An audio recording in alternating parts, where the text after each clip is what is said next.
Assalamualaikum warahmatullahi wabarakatuh. Selamat datang kami ucapkan kepada para siswa sekalian. Pada video kali ini kita akan membahas materi mata pelajaran IPS. Untuk video ini kita akan memasuki bab 3 dari kelas 9, yaitu ketergantungan antar ruang dan pengaruhnya terhadap kesejahteraan masyarakat. Pada video sebelumnya telah kita bahas mengenai poin yang A, yaitu perdagangan internasional. Kemudian untuk video kali ini kita akan membahas poin B dan poin C. Namun sebelum kita ke materi, silahkan dibaca dulu KD pada materi hari ini. Bisa dibaca sendiri untuk KD-nya. Kemudian selanjutnya mari kita ke materi untuk poin yang B, mengembangkan ekonomi kreatif berdasarkan potensi wilayah untuk meningkatkan kesejahteraan masyarakat. Yang pertama mengenai konsep ekonomi kreatif. Ekonomi kreatif dikembangkan berdasarkan potensi yang dimiliki suatu negara.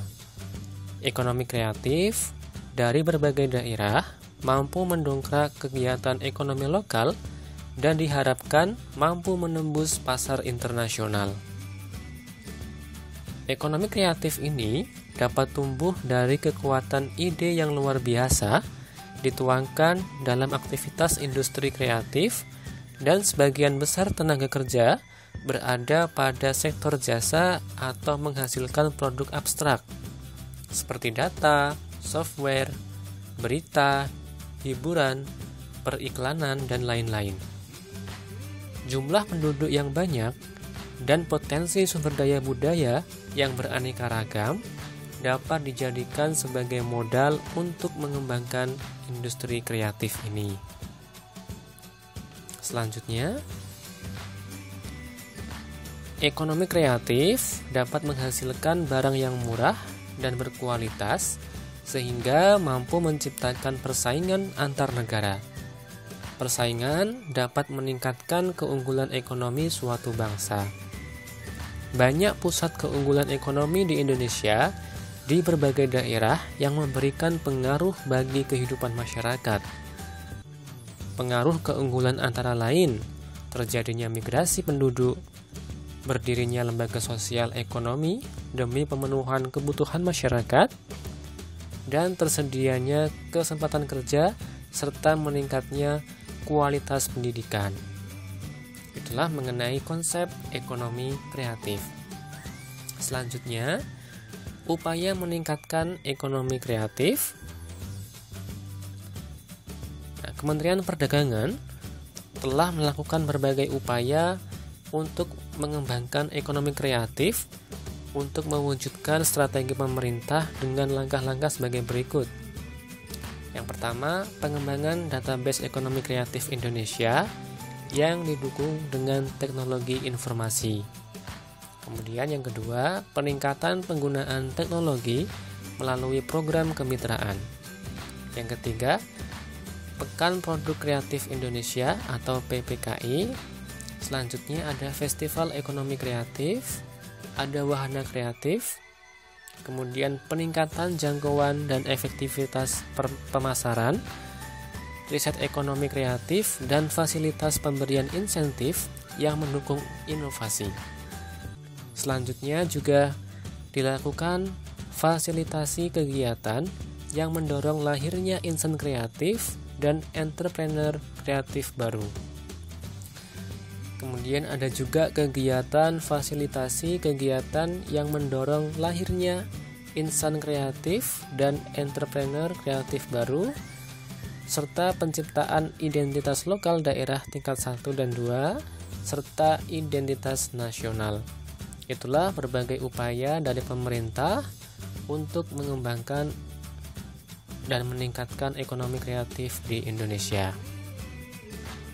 Selanjutnya, poin yang C, memanfaatkan persaingan sebagai peluang untuk meraih keunggulan ekonomi bangsa.